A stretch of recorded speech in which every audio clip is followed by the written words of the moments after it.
केवलं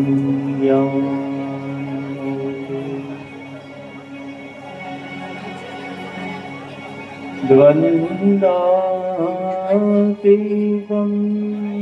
गगनसदृशं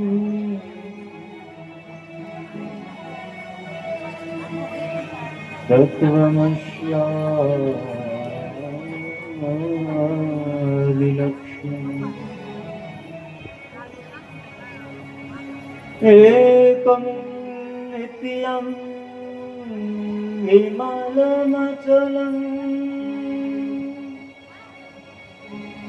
सर्वधी साक्षिभूतम्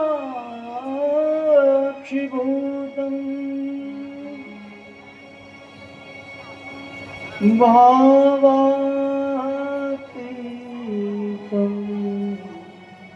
त्रिगुणरहितम् सद्गुरुं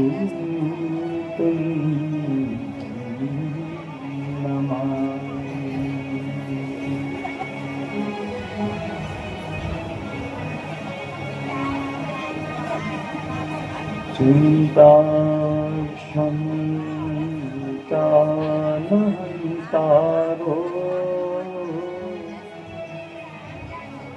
यत्पादाम्बुजरे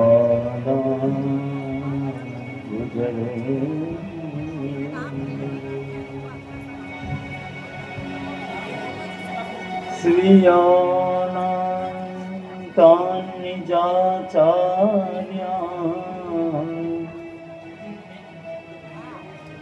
प्रणमामि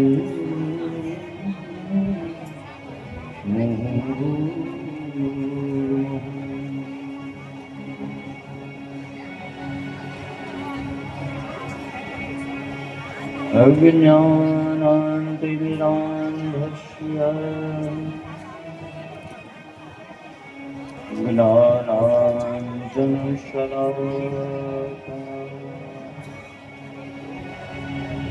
चक्षुरुन्मिलितं येन तस्मै श्री गुरुवे नमः।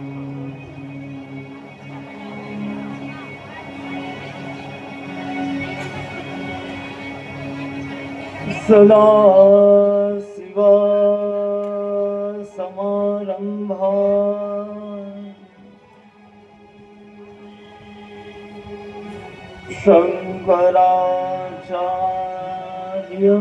शंकराचार्यमध्यमा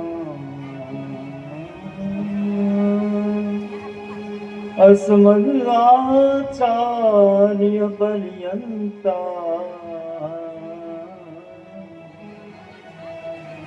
वन्दे गुरु परम्परा।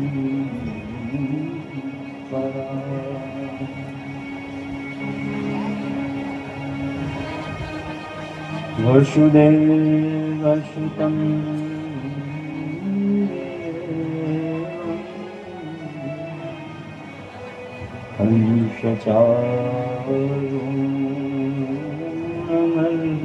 हंसचारुणमर्दनम् देवकी परमानन्दम्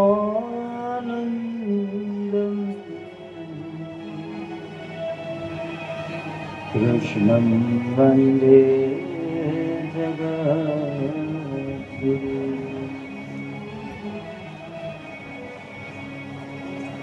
नारायणं नमस्कृत्यं नरं चैव नरोत्तमं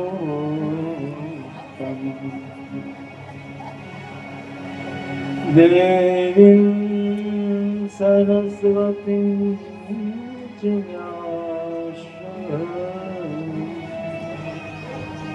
ततो जयमुदीरये।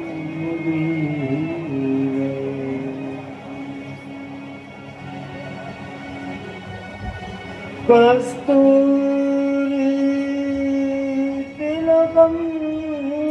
ललाटपटले वक्षस्थले कौस्तुभम्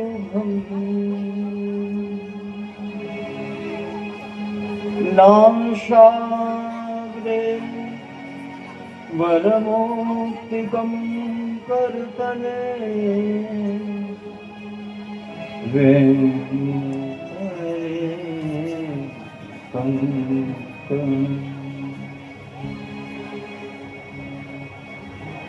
सर्वांगे हरिचंदनं सुललितं कंठे च मुक्तामणि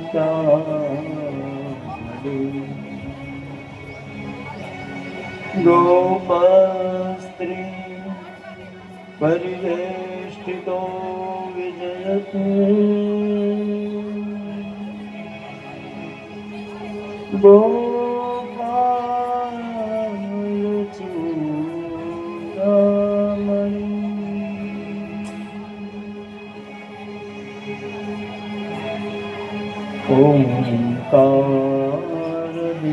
ओंकारबिन्दुसंयुक्तं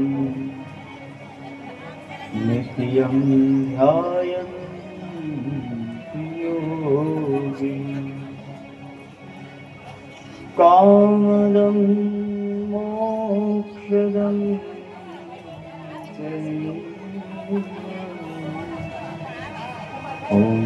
ओंकाराय नमो नमः।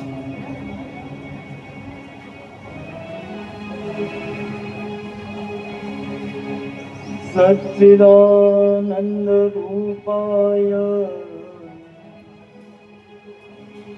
विश्वोत्पत्त्यादिहेतवे तापत्रय विनाशाय श्रीकृष्णाय वयं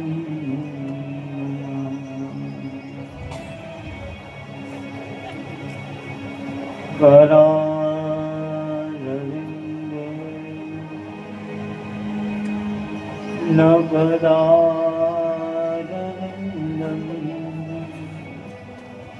मुखारविन्दं विनवेशयन्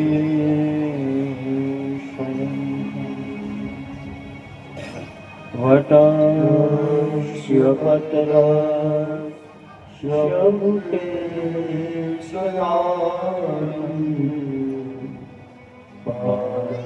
पादमुकुन्दं मनसा स्मरामि बालं मुकुन्दं मनसा स्मरामि। बोलिए श्री भागवत भगवान की कृष्ण कन्हैया द्वारिकाधीश रामेश्वर महादेव की जय।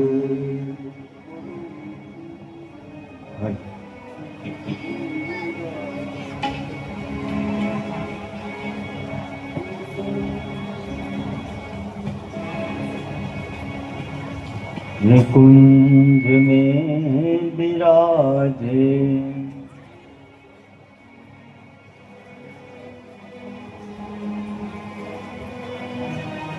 घनश्याम राधे राधे कुंज में विराजे घनश्याम राधे राधे कुंज में विराजे घनश्याम राधे राधे कुंज में विराजे राधे श्याम राधे राधे घनश्याम राधे राधे श्याम राधे राधे घनश्याम राधे राधे श्याम राधे राधे घनश्याम राधे राधे श्याम राधे राधे घनश्याम राधे कुंज में विराजे घनश्याम राधे राधे कुंज में विराजे घनश्याम राधे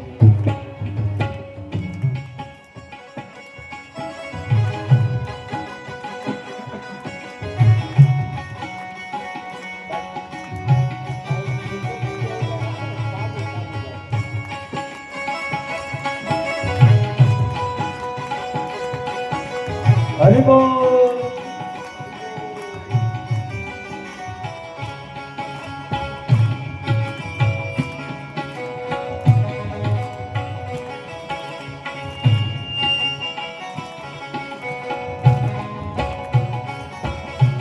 श्याम राधे राधे घनश्याम राधे राधे श्याम राधे राधे घनश्याम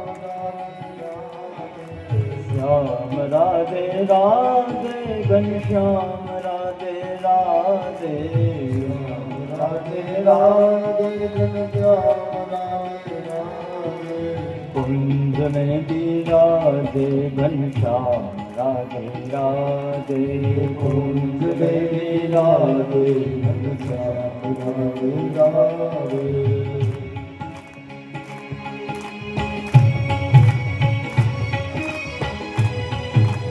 हरि बोल।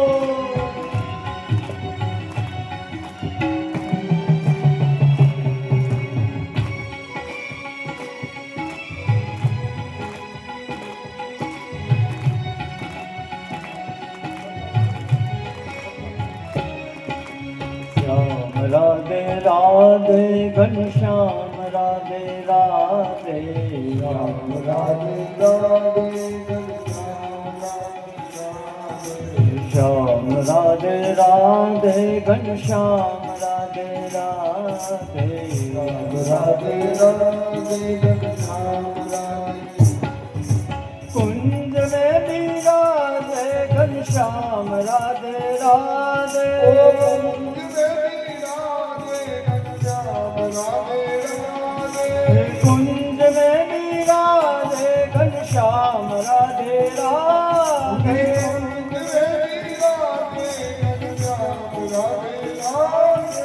श्याम राधे राधे घनश्याम राधे राधे श्याम राधे राधे घनश्याम राधे श्याम राधे राधे घनश्याम राधे राधे श्याम राधे राधे घनश्याम राधे राधे कुंज में विराजे घनश्याम राधे राधे कुंज में विराजे घनश्याम राधे राधे हरि बोल।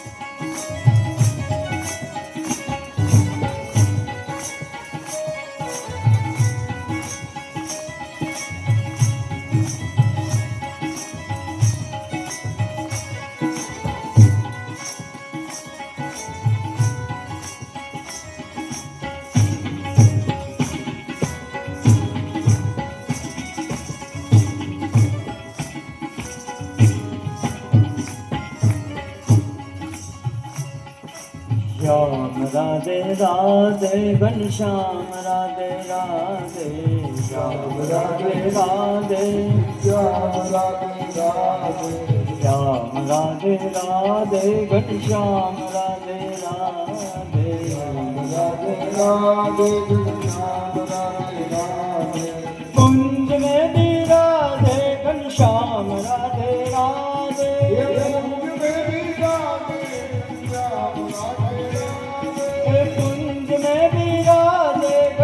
श्याम राधे राधे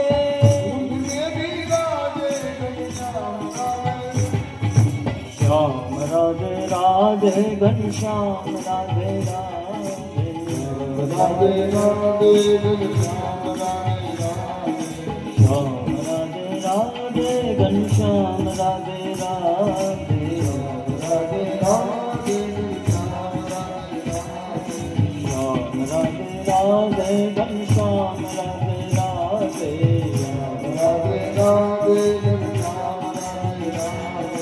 कुंज में विराजे घनश्याम राधे राधे कुंज में विराजे घनश्याम राधे राधे कुंज में विराजे घनश्याम राधे राधे कुंज में विराजे घनश्याम राधे राधे राधे घनश्याम राधे राधे राम राधे राधे घनश्याम राधे राधे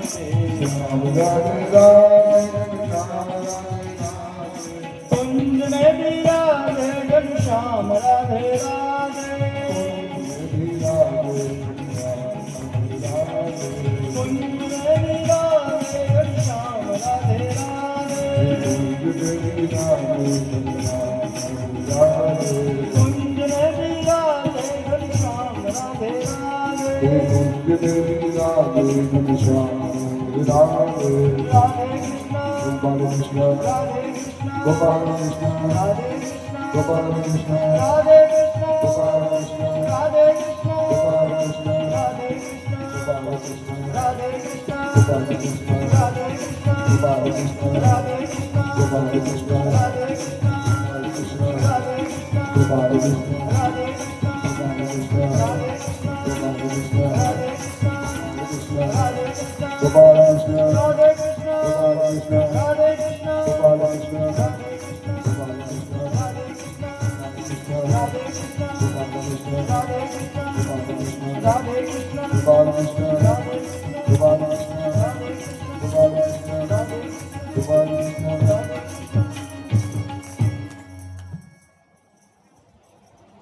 निकुंज में विराजे घनश्याम राधे राधे निकुंज में विराजे घनश्याम राधे राधे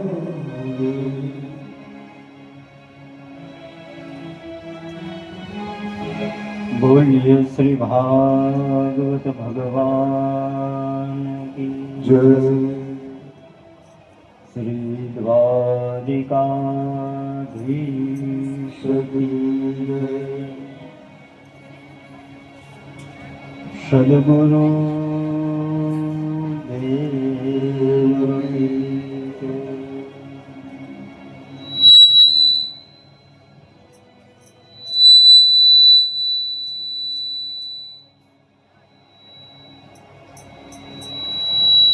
परम कृपालु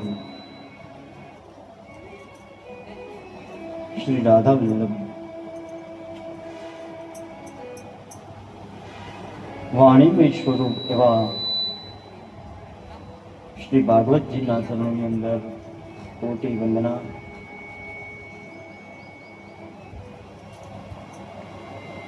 સદગુરુદેવ માતા પિતાના ચરણોની અંદર કોટી વંદન સાથે કુલદેવ કુલદેવી તથા સુરાપરાદેવના ચરણોની અંદર વંદન.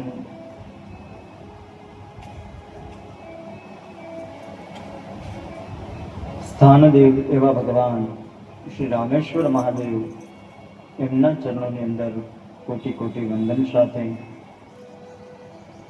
આપ સૌના હૃદયસ્થ એ પરમાત્માના ચરણોની અંદર કોટી કોટી પ્રણામ. શ્રીમદ ભાગવત સપ્તાહના તૃતીય દિવસના મધ્યાહનકાલીન સત્રનો પ્રારંભ કરતા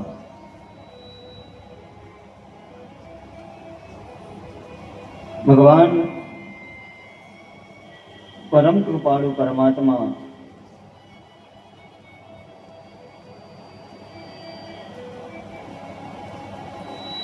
અખિલ બ્રહ્માંડ નાયક એવા શ્રી પરમેશ્વરના એક દિવ્ય ગુણાનુવાદની અંદર નૈમિષારણ્ય એવી પવિત્ર ભૂમિની અંદર સુત મહાપુરાણી સૌનકાદિક ઋષિઓને દિવ્ય ચરિત્રનું વર્ણન કરી રહ્યા છે.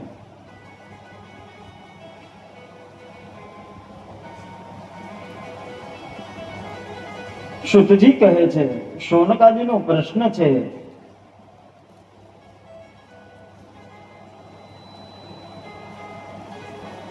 કલયુગને ભૂલોક ઉપર આવતા જ એક ધર્મ છે, એ કોના શરણે ગયો છે?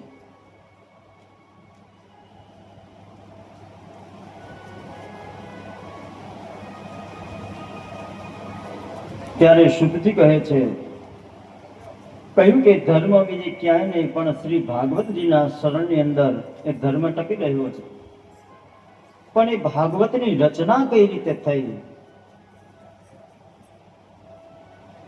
કઈ રીતે આપણા સુધી એ ભાગવત પહોંચ્યું, એનું વર્ણન સૌથી પહેલા બતાવે.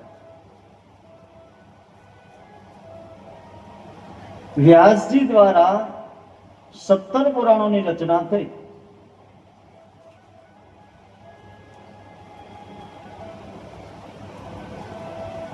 અગ્નિ પુરાણ, વરાહ પુરાણ, દેવી પુરાણ, શિવ પુરાણ, લિંગ પુરાણ વગેરે જેવા 17 પુરાણોની રચના વ્યાસજી દ્વારા કરવામાં આવી. છતાં પણ વ્યાસજીને મનની અંદર થોડો ખેદ છે, અને ખેદને દૂર કરવા માટે નારદજીએ પોતાનો પૂર્વ જન્મ પહેલા કહી સંભળાવ્યો છે. નારદજીના પૂર્વજન્મની કથા શ્રવણ કરતા વ્યાસજીનો ખેદ દૂર થયો અને નારદજીએ વ્યાસને ચતુશ્લોકી ભાગવતનું જ્ઞાન આપ્યું. અને એ 4 શ્લોક દ્વારા વ્યાસજી એ શ્રીમદ ભાગવતનો વિસ્તાર કરવા માટે તૈયાર હતા. સમાધિસ્થ અવસ્થા છે, એટલે જે કઈ વ્યાસજી બોલે એ લખવા માટે ગણપતિ મહારાજનું સ્મરણ કરવામાં આવ્યું અને ગણપતિ મહારાજ એ લેખન કાર્ય માટે તૈયાર થયા. પરંતુ ગણપતિ મહારાજે શરત મૂકી. ગણપતિ કહે છે કે હું લખવા તો બેસું, તમે કહો છો એ ગ્રંથ લખું તો ખરા, પણ લખતા લખતા જ્યાં મારી કલમ અટકે, થોડો પણ સમય એમને જાય, એમને વીતી જાય, લખવાનું બંધ થાય, તો હું ત્યાં ને ત્યાં કલમ છોડી અને હું પાછો ચાલ્યો જઈશ. વ્યાસજી મનમાં વિચાર કરે છે કે આ કોઈ 1-2 કલાકનું તો લેખન નથી, આમાં તો કેટલો સમય જાય, એ સમયનો કોઈ અંદાજ નથી. મારે પણ નિત્ય ભગવાનની સેવા પૂજા સ્નાન ઇત્યાદિ કર્મ કરવું એ શક્ય નથી. પણ વ્યાસજીએ મનની અંદર વિચાર કહ્યું કે મહારાજ, હું તમારી શરતને મંજૂર કરું, પણ મારી એક પ્રાર્થના છે કે હું જે કંઈ બોલું એનું તમે એ શ્લોકનું મનન કરી, ચિંતન કરી, એ બરાબર છે કે નહીં, આ બધી જ પ્રકારનો વિચાર કરી અને પછી એ તમારે લખવાનું.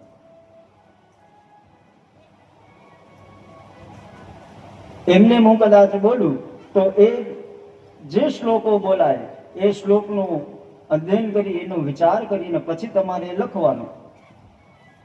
ગણપતિ મહારાજ કહે ભલે.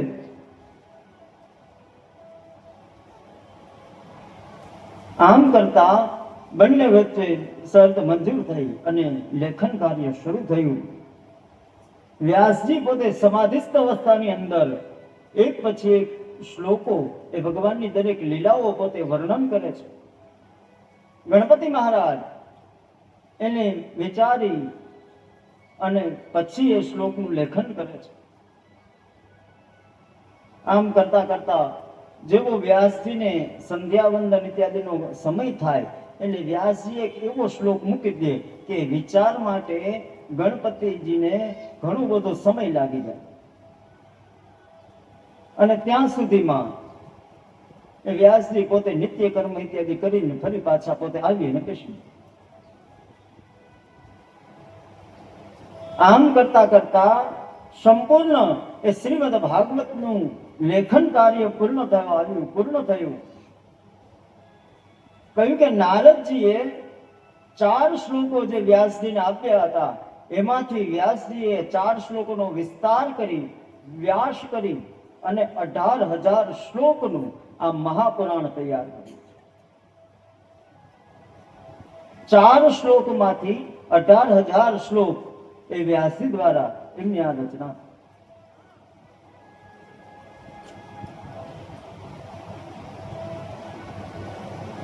જ્યારે લેખન કાર્ય પૂર્ણ થયું એટલે વ્યાસજીની આજ્ઞાથી ગણપતિ મહારાજ એ ફરી પાછા પોતાના ધામની અંદર પોતે ગયા. આ બાજુ વ્યાસજી હવે વિચાર કરે છે. કહ્યું કે આ સુંદર શ્રીમદ ભાગવત એ મહાપુરાણ એ તો તૈયાર થયું, પણ હવે આ મારે આપવું કોને? કહ્યું કે શ્રીમદ ભાગવત એ સામાન્ય ખાલી પુરાણ નહીં, એને મહાપુરાણ કહેવામાં આવ્યું છે.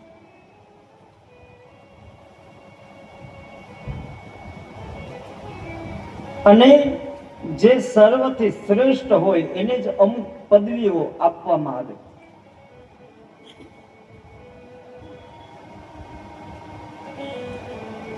કોઈ પણ નામાચરણ કરવું હોય તો ગમે એને કાંઈ પણ એમને પદવી આપી શકાય નહીં. એનામાં એવી લાયકાત હોય તો એ સ્થાન એને આપવામાં આવે. એવી જ રીતે ભાગવતની અંદર શ્રીમદ શબ્દ જે લાગે છે એ શ્રીમદ શબ્દ એમને ક્યારેય લાગતો નથી.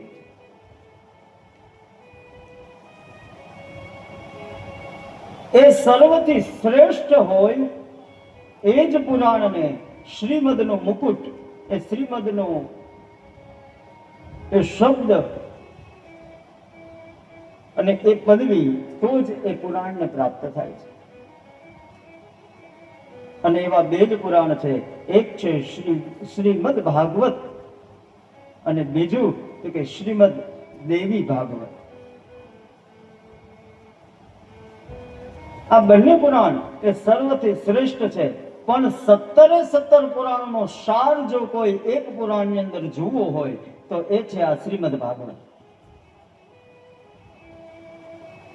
અને આ 18મું મહાપુરાણ એ દિવ્ય મહાપુરાણ પ્રગટ થયું. વ્યાસજી વિચારે છે કે આ દિવ્ય, આ પૂર્ણ પુરુષોત્તમ સ્વરૂપ આ શ્રીમદ ભાગવત હવે હું કોને આપું? આવો પવિત્ર ગ્રંથ એ કોઈ સામાન્યને એમને આપી ન શકાય.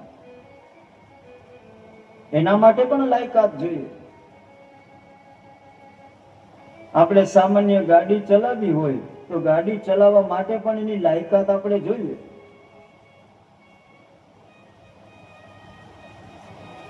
લાયસન્સ હોય તો આપણે ગાડી લઈને જઈ શકીએ. એવી જ રીતે શ્રીમદ ભાગવત ઇત્યાદિ મહાપુરાણો એ આપવા કોને? એના માટે લાયક વ્યક્તિ કોણ છે? વિચાર કરતા હતા વ્યાસજી.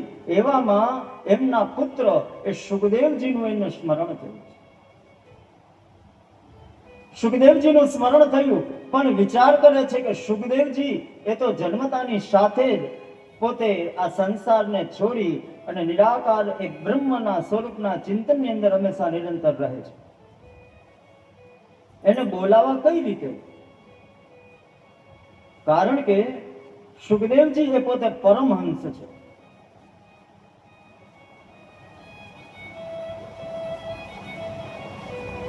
કોઈ પણ સામાન્ય બાળક એ માતાના ગર્ભની અંદર 9 મહિના એ પોતે રહે છે. પણ સુખદેવજી મહારાજ એ માતાના ગર્ભની અંદર 12 વર્ષ સુધી રહ્યા છે. 12 વર્ષ સુધી માતાના ગર્ભની અંદર રહ્યા અને વ્યાસજીએ પ્રાર્થના કરી, કહ્યું કે હે મહાપુરુષ, આપ જન્મને ધારણ કરો તમારી માતાને કષ્ટ પડે છે. પણ સુખદેવજી એ સમયે ગર્ભમાંથી જવાબ આપ્યો, કહ્યું કે મારે જન્મ લેવો નથી. જો હું જન્મ લઉં તો આ સંસારની માયા મને વળગી જાય અને મારે આ સંસારમાં પડવું નથી. બાળક માતાના ગર્ભની અંદર જ્યાં સુધી હોય ત્યાં સુધી એનાથી મોટું, ગર્ભથી મોટું કોઈ સુરક્ષા કવચ એને ક્યારેય પ્રાપ્ત થતું નથી. પણ આ તો પરમહંસ છે, એની અંદર એટલી શક્તિ છે. વ્યાસજીએ બહુ વિનંતી કરી, પછી છેલ્લે વ્યાસજીએ સુખદેવજી મહારાજને વચન આપ્યું, કહ્યું કે તમે જન્મને ધારણ કરી લો. જાઓ, હું તમને વરદાન આપું છું કે તમને આ સંસારની માયા ક્યારેય વળગી નહીં શકે. તમે આ માયામાંથી હંમેશા માટે મુક્ત રહેશો. આવું વરદાન જ્યારે વ્યાસજીએ સુખદેવજીને માતાના ગર્ભની અંદર આપ્યું, ત્યારે સુખદેવજી મહારાજે પોતે જન્મને ધારણ કર્યો. અને જન્મ ધારણ કરતાની સાથે જ હજી નાળનું પણ છેદન નથી થયું અને નાળ એમને પોતે ખભા ઉપર મૂકી અને નિરાકાર બ્રહ્મના ચિંતન માટે એ બધું જ છોડી અને પોતે ચાલવા લાગ્યા. દિવ્ય સ્વરૂપ જેનું ધારણ કરેલું છે, જેનું તેજ અલૌકિક છે, એવા સુખદેવજી મહારાજ માતાના ગર્ભમાંથી જન્મને ધારણ કરતાની સાથે જ બધી માયામાંથી મુક્ત થઈ. કોઈ માયા એને સ્પર્શ કરી શકી નહીં. અને જન્મતાની સાથે જ પોતે બ્રહ્મનું ચિંતન કરવા માટે એકાંત સ્થાનની તરફ પોતે ચાલવા લાગ્યો. અને એક સમયે વ્યાસજી પોતે પોતાના પુત્રના વિરહની અંદર હે પુત્ર કહી અને સુખદેવજીની પાછળ પાછળ ચાલ્યા જાય છે. પણ સુખદેવજી કંઈ પણ સાંભળતા નથી. સુખદેવજીને તો માયા સ્પર્શ ન કરી શકી. એને તો મનમાં એમ નતું કે આ મારા માતા છે, આ મારા પિતા છે, હું એમની સાથે રહું. એ બધી માયામાંથી મુક્ત હતા. પણ વ્યાસજીને આ માયા છૂટી અને પુત્ર તરફ એમનું આકર્ષણ વધ્યું.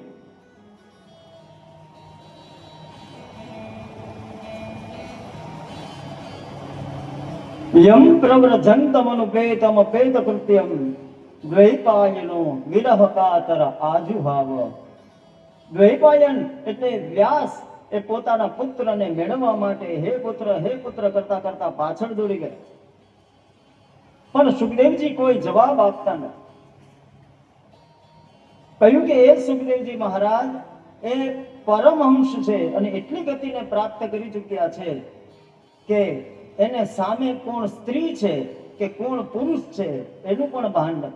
બધાની અંદર એ પોતે બ્રહ્મને જ હંમેશા જુએ છે, એમના જ દર્શન કરે છે. કહ્યું કે આ દ્રષ્ટિ જ્યારે થાય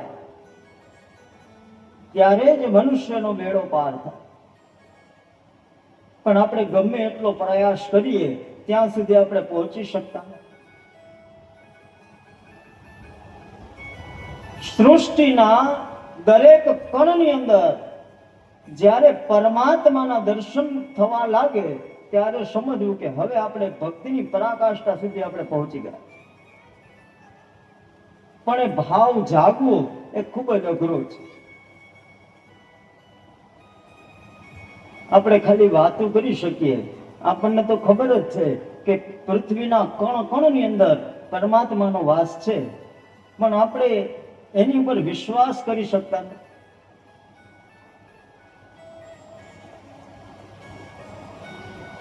દરેક જીવની અંદર એ પરમાત્મા નિવાસ કરે છે એ આપણે બોલી શકીએ, પણ એનું આચરણ આપણે કરી શકતા નથી.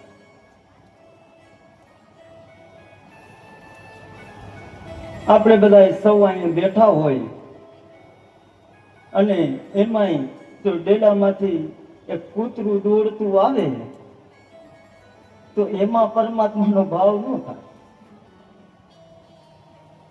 ને આપણે હાથમાં જે આવે એ લઈને પેલા એને મારવા જાય.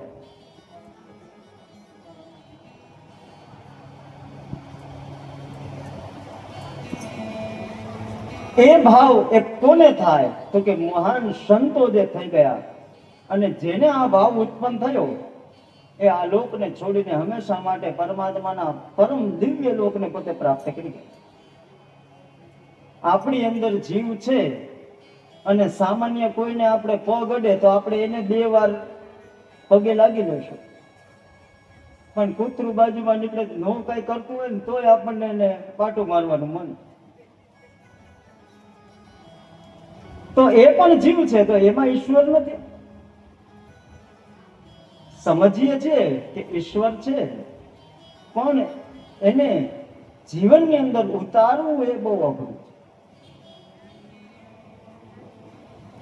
ઈશ્વરીય ભાવ એ આપણે કોઈ મંદિરમાં જઈએ, કોઈ પૂજાના સ્થાનની અંદર જઈએ ત્યારે જ આપણો ઈશ્વરીય ભાવ પ્રગટ થાય છે. પણ સુખદેવજી મહારાજ એ તો પરમહંસ છે.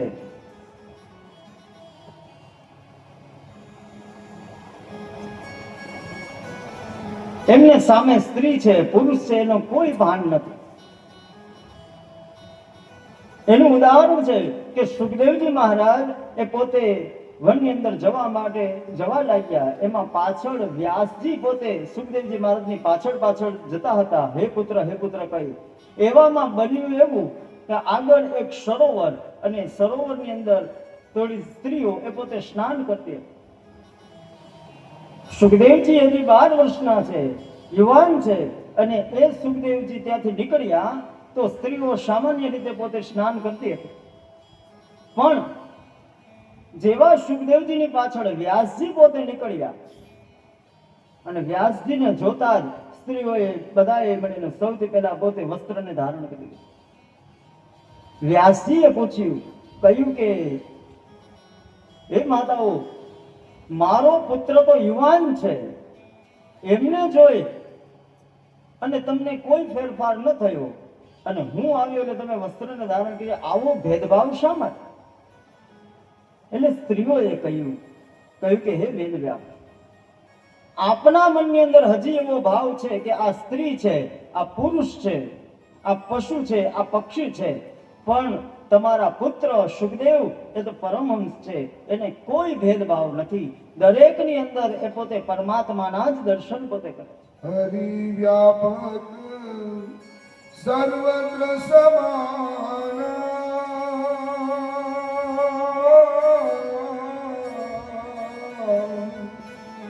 પ્રેમ સે પ્રગટ હોઈ મેં જાના, પ્રેમ સે પ્રગટ હોઈ મેં જાના. હરિવ્યાપક સર્વત્ર સમાના.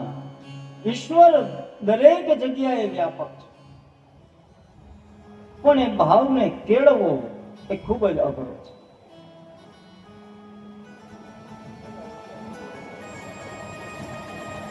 સુખદેવજી એ પરમહંસ, અને પરમહંસની ગતિની અંદર પરમાત્માનું નિત્ય નિરંતર પોતે ચિંતન કરે છે.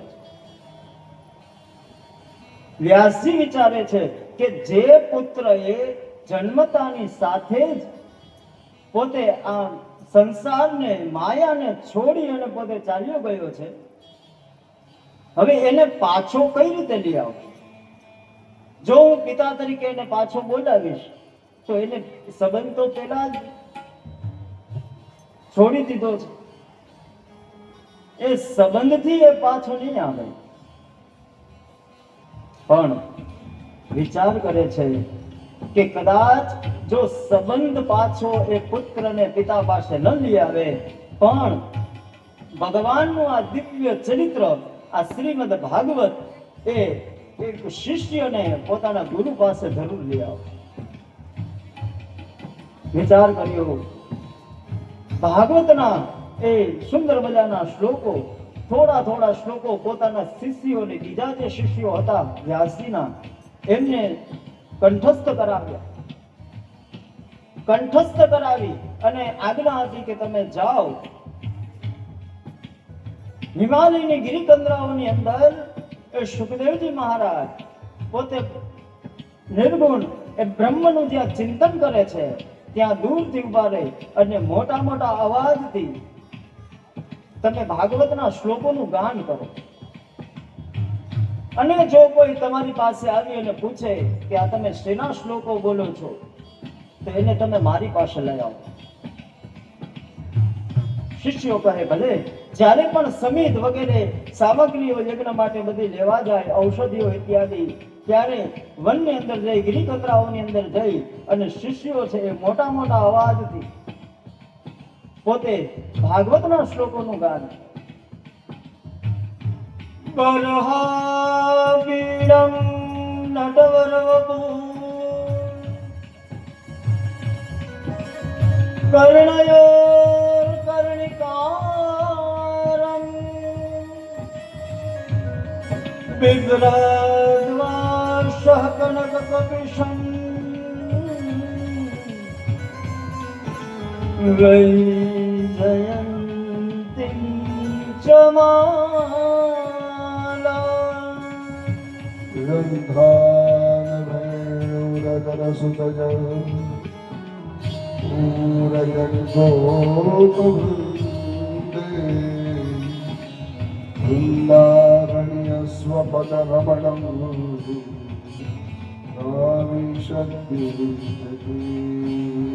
જ્યાં સુંદર મજાના શ્લોકોનું ગાન કરવા લાગ્યા શિષ્યો, એ જ સમયે સુખદેવજી મહારાજ જે સ્વયં પોતે નિર્ગુણ નિરાકાર બ્રહ્મનું જે ચિંતન કરી રહ્યા છે, એમની સમાધિની અંદર એ સગુણ પરમાત્માના એને દર્શન થવા લાગ્યા.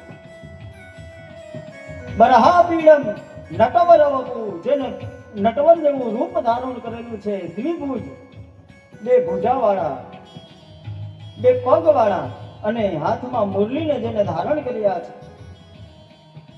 એવા પરમ કૃપાળુ પરમાત્માના સુંદર સ્વરૂપના દર્શનનું, એમના સ્વરૂપનું વર્ણન કરતો આ શ્લોક જ્યાં સુખદેવજી મહારાજે સાંભળ્યો, કાનની અંદર ગયો અને નિર્ગુણ નિરાકાર બ્રહ્મની સમાધિ છૂટી ગઈ અને પરમાત્માના દિવ્ય સ્વરૂપના દર્શન સુખદેવજી મહારાજને સમાધિની અંદર થવા લાગ્યા. થોડી વાર તો એમ થયું કે આ તો ક્યાંકથી કોઈ એવો અવાજ આવતો હશે, પણ હજી આ પરમાત્માનું જે સ્વરૂપ છે એ સ્વરૂપની અંદર હજી કઈ ખૂટે છે.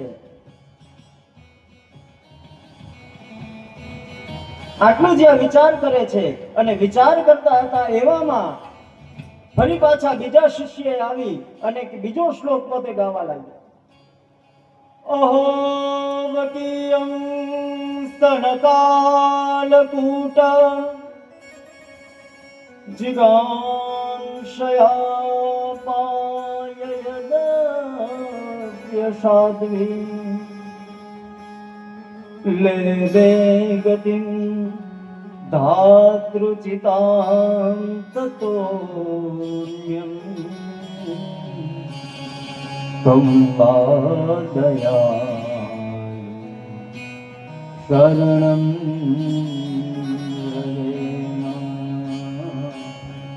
કંવાદયા શરણં હૃદે. અહોબકીયમ સ્તનકાલકૂટ કહે છે ભગવાનના એ દિવ્ય શ્લોકનું વર્ણન કરતા કહ્યું કે એક શ્લોકની અંદર ભગવાનના એ સુંદર સ્વરૂપનું વર્ણન બતાવ્યું અને બીજા શ્લોકની અંદર પરમાત્મા કેટલા દયાળુ છે એનું વર્ણન બતાવ્યું.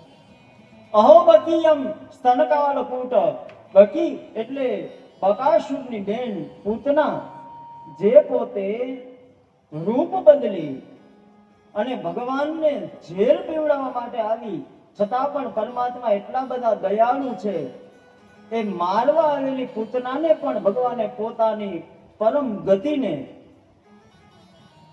અંદર એ પૂતનાને એને સ્થાન આપ્યું. તરત જ સુખદેવજી મહારાજ એ નિર્ગુણ પરબ્રહ્મ પરમાત્માની સમાધિમાંથી છૂટી ગયા, ઉભા થઈ અને એકદમ બહાર આવ્યા. કહે કે અરે આવો સુંદર સ્વભાવ અને આવું સુંદર સ્વરૂપ, આ બધા શ્લોકો શેના છે અને આવા સુંદર મજાના શ્લોકોની રચના કોને કરી છે? મારે પણ આ બધા સુંદર શ્લોકો શીખવા. બહાર આવ્યા, શિષ્યોને બોલાવીને કહ્યું કે તમે આ શેના શ્લોકો બોલો છો? કહ્યું કે અમારા ગુરુદેવ વેદવ્યાસજીએ સુંદર મહાપુરાણ શ્રીમદ ભાગવતનું રચના કરી છે અને આવા તો એક બે નહીં, પણ શિષ્યો કહે આવા તો 18,000 શ્લોકો છે. સુખદેવજીને તરત જ મનની અંદર ઈચ્છા થઈ. કહ્યું કે આ વ્યાસ એ તો મારા પિતા છે અને હંમેશા પિતાનો વારસો એના સંતાનોને જ પ્રાપ્ત થાય. આ ધર્મરૂપી વારસો એ હું પણ લેવા તૈયાર છું. અને તરત જ સુખદેવજી મહારાજ એ પોતે વેદવ્યાસના આશ્રમની અંદર પોતે આવ્યા. સમ્યાપ્રાસ નામના આશ્રમની અંદર આવી અને કહ્યું કે હે પિતાજી, મને પણ ભાગવતના શ્લોકોનું જ્ઞાન આપો. જે સુખદેવજી મહારાજને સંસારની માયા એ એક પુત્રને પિતા પાસે ન લાવી શકી, એ ભગવાનની માયા, એ પરમાત્માના દિવ્ય સ્વરૂપો, આ દિવ્ય ગ્રંથ એક પુત્રને પોતાના પિતાની પાસે પાછા લેવા. અને સુખદેવજી મહારાજ એ તો પહેલેથી જ એટલા હોશિયાર છે કે એક વખત વ્યાસજી જે શ્લોક બોલે અને બીજી વખત તો એ સુખદેવજી મહારાજ પોતે શ્લોકોને પોતે કંઠસ્થ કરી લે. એક જ વખત ખાલી વ્યાસજી એ શ્લોકનું વર્ણન કરે એટલે તરત જ સુખદેવજી મહારાજ એ બધા શ્લોકોને કંઠસ્થ કરી. આમ કરતા કરતા 18,000 શ્લોક એ સુખદેવજી મહારાજે પોતે કંઠસ્થ કર્યા અને કહ્યું કે પિતાજી, હું તમારી પાસે પિતા પુત્રના સંબંધથી નહીં, પણ હું ગુરુ અને શિષ્યના સંબંધ માટે થઈને હું તમારી પાસે આવ્યો. હવે આપ મને કહો, તમે મને શ્રીમદ ભાગવત આપ્યું, હું તમારો શિષ્ય છું, તો મારે તમને ગુરુ દક્ષિણા શું આપી? વ્યાસજી કહ્યું કે ગુરુ દક્ષિણાની અંદર જો તમારે મને આપવું હોય તો 2 વચન આપો. એક વચન કે આ શ્રીમદ ભાગવત એ મહાપુરાણ છે, સદગ્રંથ છે, એટલે આ અનઅધિકારી જે હોય, જેને અધિકાર નથી, એવા અનઅધિકારી વ્યક્તિઓને ક્યારેય આ ગ્રંથ તમે આપશો નહીં. અને જે અધિકારી હોય એને આ ગ્રંથમાંથી કંઈ પણ છોડશો નહીં, એને બધું એને સમર્પિત કરી દે. અને બીજું કે આ ગ્રંથ એ કોઈ વેચવાનું ઓલું સાધન નથી, આ વ્યાપારનું સાધન નથી. કહ્યું કે આ ગ્રંથને તમે લોકો સુધી વહેંચજો, બધાને અર્પણ કરજો, પણ આ ગ્રંથને કોઈ દિવસ કોઈની પાસે વેચતા નહીં. એટલા માટે જ આ શ્રીમદ ભાગવત એ જ્યારે વાંચન થાય એટલે એના વ્યાસ જે છે, એટલે અમારા તરફથી કોઈ દિવસ અમે એમ ન કહી શકીએ કે તમે આટલી દક્ષિણા અમને આપો તો જ શ્રીમદ ભાગવત અમે વાંચીએ. કારણ કે ભાગવતનો નિયમ છે, ભાગવતને વેચી શકાતું નથી, એ લોકો સુધી વહેંચવાનું કાર્ય, એટલે આ શ્રીમદ ભાગવત.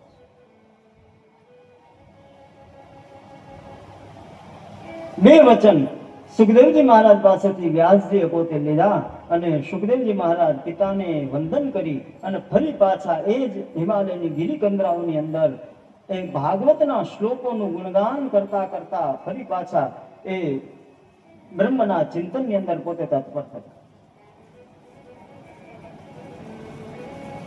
કહ્યું કે આ કથા બતાવી પણ એ તો કે શ્રીમદ ભાગવત ગ્રંથની રચના થઈ અને સુખદેવજી મહારાજને એ ભાગવત શીખવવામાં આવ્યું, પણ એ ભાગવત એ સુખદેવજી મહારાજે કોને સંભળાવ્યું? હવે એ કથા તરફ આપણને સુત મહાપુરાણે લઈ જાય છે.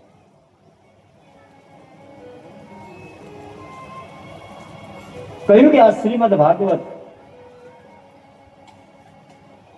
એ સુખદેવજી મહારાજે પરીક્ષિતને ગંગાના તટ ઉપર આ શ્રીમદ ભાગવત નું શ્રવણ કરાવ્યું છે.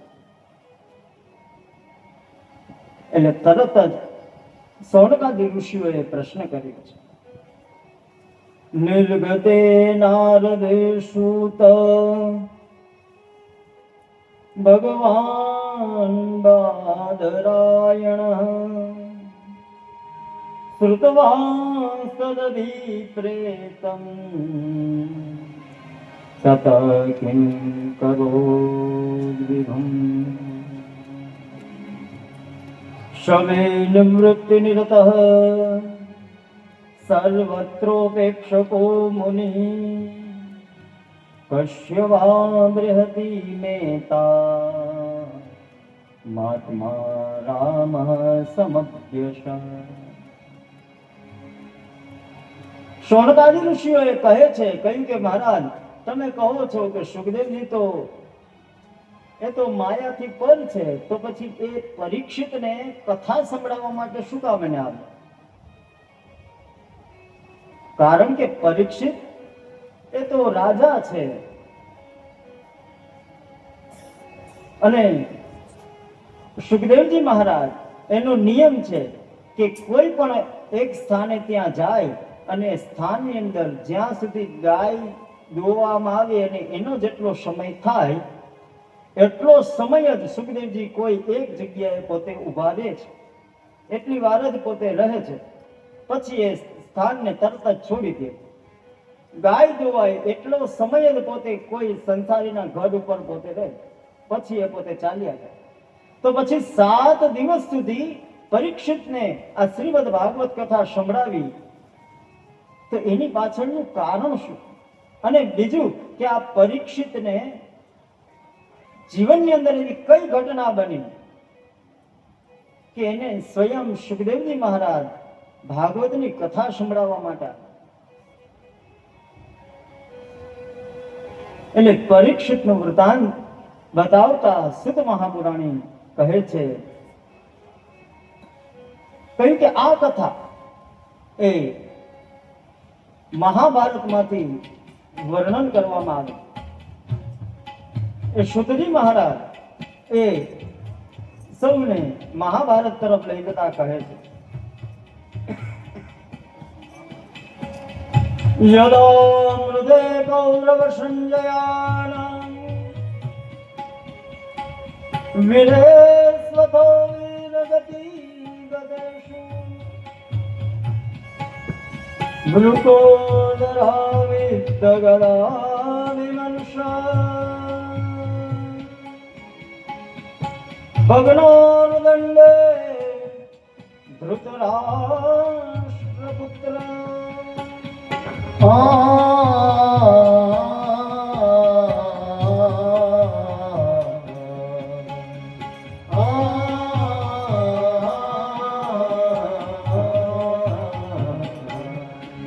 શ્રી મહાભારત કથા, શ્રી મહાભારત કથા, શ્રી મહાભારત કથા, શ્રી મહાભારત કથા.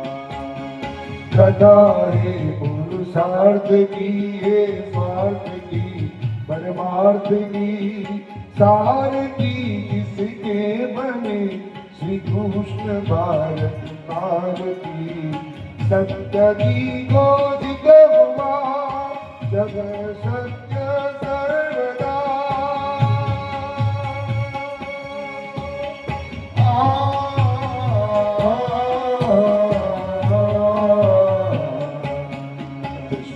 મહાભારત કથા, મહાભારત કથા, મહાભારત કથા, મહાભારત કથા, મહાભારત કથા. શ્રી મહાભારતની કથાની અંદર લઈ જતા સુતજી કહે છે, યથા મૃદે કૌરવ સંજયા, કહે છે કે કૌરવો અને પાંડવોનું ભીષણ યુદ્ધ થયું અને એ યુદ્ધ થતા ભીમની ગદાના પ્રહાર થકી ભગવાન કૃષ્ણના સંદેશ મુજબ જ્યારે ભીમે દુર્યોધનની જંઘા ઉપર ગદાને મારી અને એ સમયે દુર્યોધનના પ્રાણ એ નીકળી ગયા, પણ હજી પૂર્ણ પ્રાણ નીકળ્યા નથી. ઘાયલ થઈ અને પોતે કુરુક્ષેત્રની ભૂમિ પર પોતે પડ્યો છે. 100 કૌરવો છે અને 100 કૌરવો બધા જ મૃત્યુ પામ્યા છે.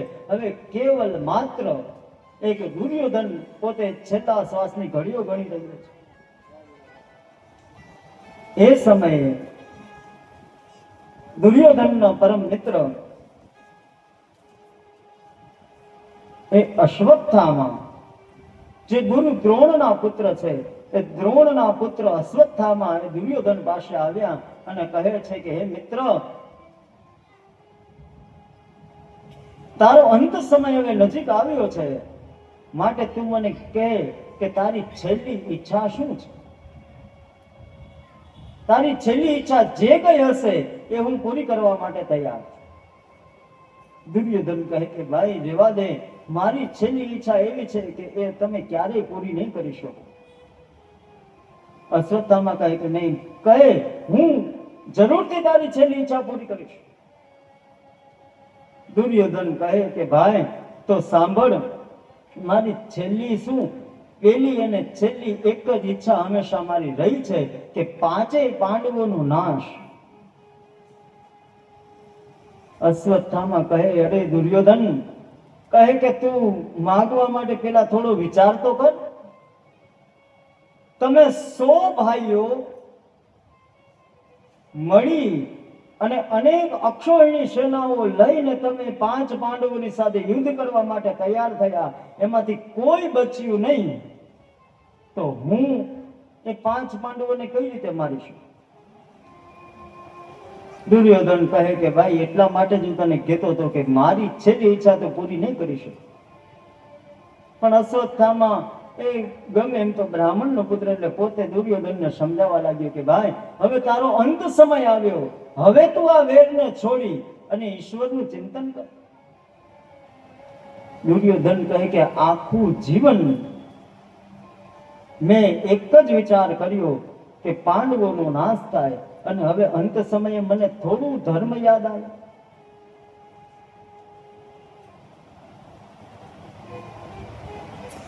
દુર્યોધન કહે છે મને ખબર છે કે આ અધર્મ છે, પણ હું એ અધર્મને છોડી શકતો નથી, એમાંથી નિવૃત્ત થઈ શકતો નથી.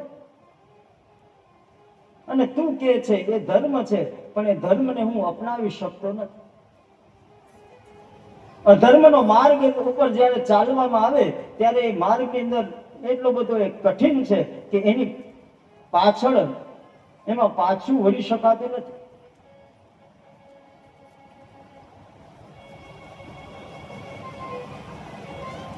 દુર્યોધન કહે કે ભાઈ મેં એટલો બધો અધર્મ કર્યો છે, હું જાણું છું, પણ એ અધર્મમાંથી હું નિવૃત્ત થઈ શકતો નથી.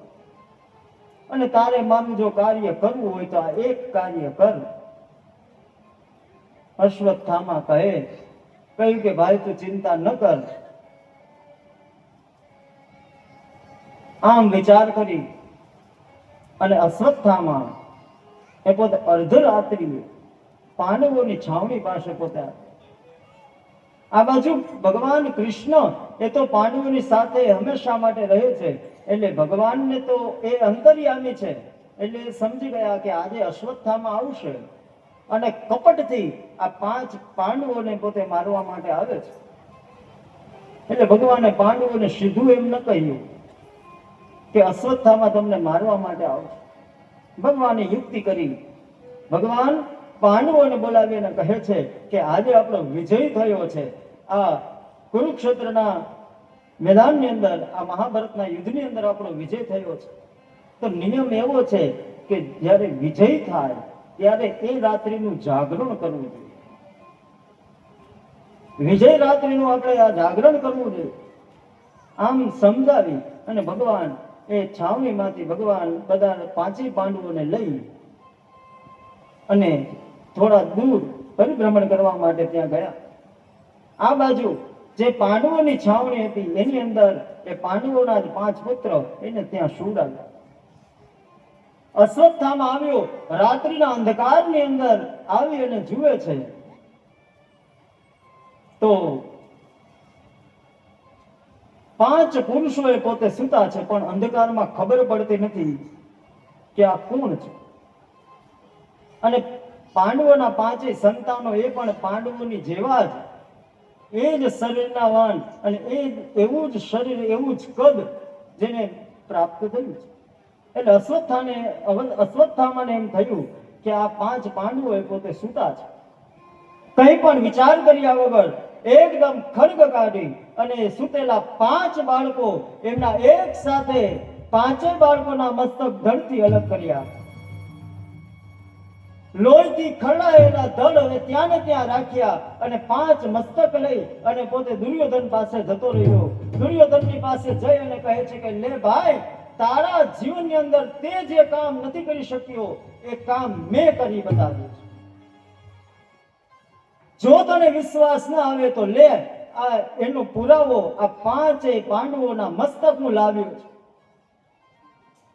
રાત્રિનો અંધકાર છે, દુર્યોધન પણ જોઈ શકતો નથી, એટલે કહે છે કે ભાઈ એમાંથી બીજા કોઈ નહીં, પણ ભીમનું મસ્તક તું મને આપ. ભીમનું મસ્તક જેવું આપ્યું એટલે તરત એક મુષ્ટિકાનો પ્રહાર કર્યો, પણ એક ખોપરીના અનેકો ટુકડા થઈ ગયા. દુર્યોધન સમજી ગયો કે આ ભીમનું મસ્તક નથી, કારણ કે ભીમનું શરીર એ વજ્રથી બનેલું છે અને આ સામાન્ય એક મુકાથી, એક પ્રહારથી આ ભીમનું મસ્તક એ તૂટે નહીં.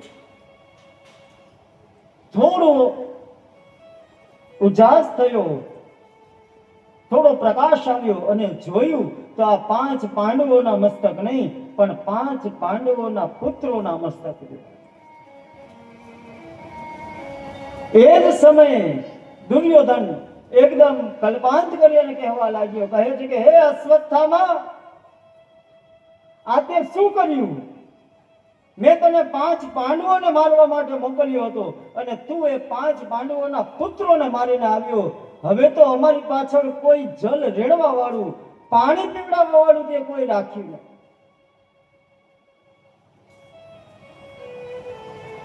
એકદમ શોક થયો અને દુર્યોધનને એવું વરદાન હતું કે એક જ ક્ષણની અંદર હર્ષ અને શોક એ જ્યારે બે એકી સાથે એના જીવનની અંદર આવે અને એક સાથે પોતે ભોગવે એટલે તરત એનું મૃત્યુ થાય. પેલું વરદાન એ હતું કે એની જાંઘ ઉપર જો કોઈ પ્રહાર કરવામાં આવે તો જ એનું મૃત્યુ થાય. અને બીજું વરદાન એ હતું કે હર્ષ શોક એક જ ક્ષણની અંદર ભેગા થાય ત્યારે એ દુર્યોધનનું મૃત્યુ થાય. એ જ ક્ષણે ખબર પડી કે અશ્વત્થામાએ 5 પાંડવોને મારી નાખ્યા છે, એટલે હર્ષ થયો, રાજી થયો અને ખબર પડી કે આ 5 પાંડવો નહીં, આ તો એના સંતાનો છે, પણ હજી પાંડવો તો જીવતા જ છે. એટલે શોક થયો અને હર્ષ શોક ભેગા થતા એ દુર્યોધન એ પોતે મૃત્યુ પામ્યો. આ બાજુ ધીમે ધીમે સમય વીત્યો અને સમય વીતતા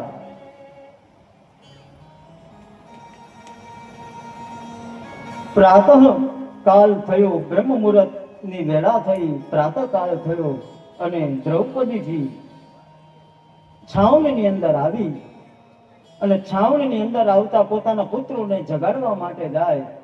માથા સુધી સોળ દાણી છે, જ્યાં સોળને દૂર કરી અને ત્યાં એકદમ ચીસ પાડી, હે કૃષ્ણ, આ રીતે ચીસ પાડી અને એકદમ પાંડવો ત્યાં દોડ્યા અને દોડતા જુએ છે તો લોહીથી ખરડાયેલા એ ધડ, એ 5 સંતાનોના યુવાન પુત્રોના ધડ એ લોહીથી ખરડાયેલા ત્યાં જોઈ અને બધા એકદમ ધ્રુજી ઉઠ્યા.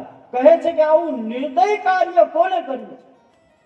હે કૃષ્ણ, તમે હવે અમને બચાવો, તમે કહો આ કૃત્ય કોનું છે?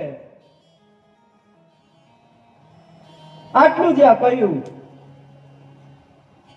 દ્રૌપદી એકદમ કરુણ કલ્પાંત કરે, એકદમ જોર જોરથી ચીસો પાડીને રડવા લાગી છે.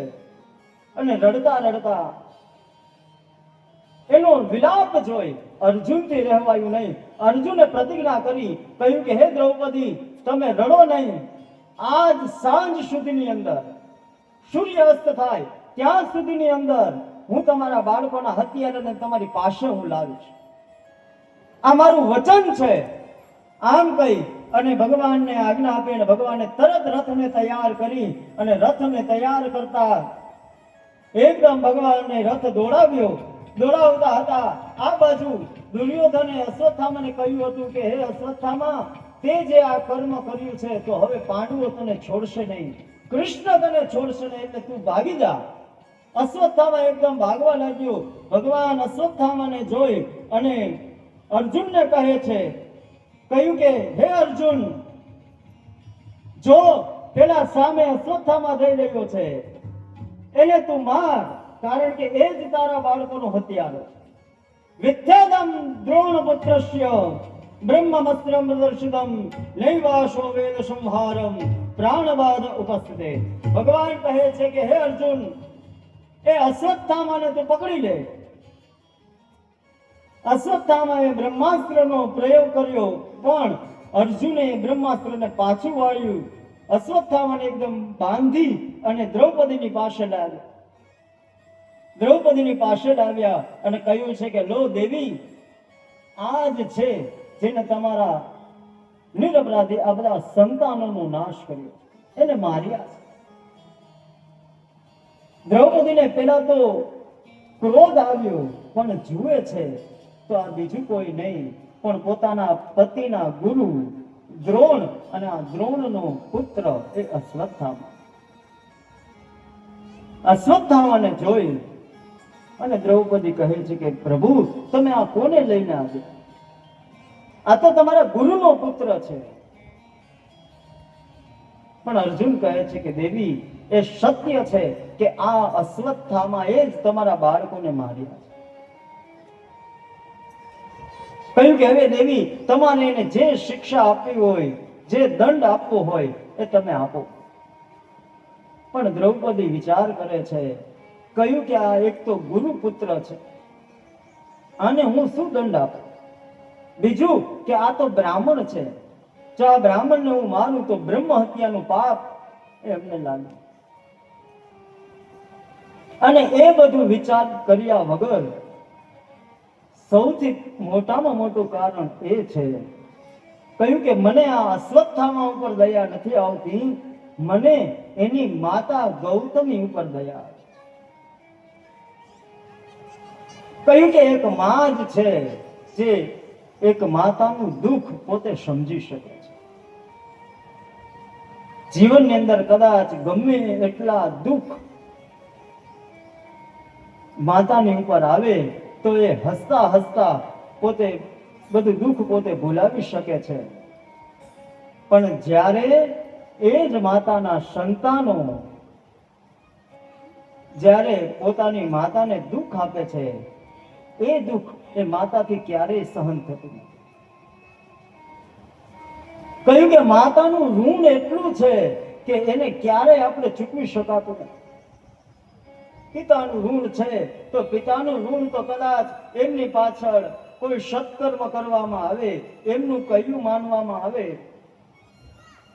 એમની પાછળ દાન પુણ્ય ઇત્યાદિ દરેક કર્મ કરવાથી પિતાના ઋણમાંથી કદાચ એક પુત્ર એ પોતે મુક્ત થઈ શકે છે, પણ માતાના ઋણમાંથી ક્યારેય માણસ પોતે મુક્ત થઈ શકતો નથી. દ્વારિકાનો નાથ કૃષ્ણ પણ કહે છે કે હે ઉદ્ધવ, હું બધાના ઋણમાંથી મુક્ત થઈ શકીશ, પણ મારી માં યશોદાના ઋણમાંથી હું ક્યારેય મુક્ત નહીં, કારણ કે માતાનું ઋણ જ એટલું છે. મોઢે બોલું માન, મને હાથે દાન પણ સાંભળે, એ મોટપની મજા મને હવે કરવી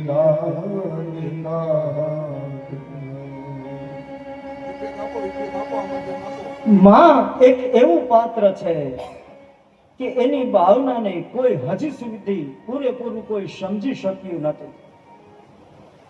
કહ્યું કે પરમાત્મા જ્યાં સુધી પહોંચી નથી શક્યા, બધી જગ્યાએ પહોંચી નથી શક્યા, એટલે એને માનું સ્વરૂપ બનાવ્યું અને પિતાનું સ્વરૂપ બનાવ્યું.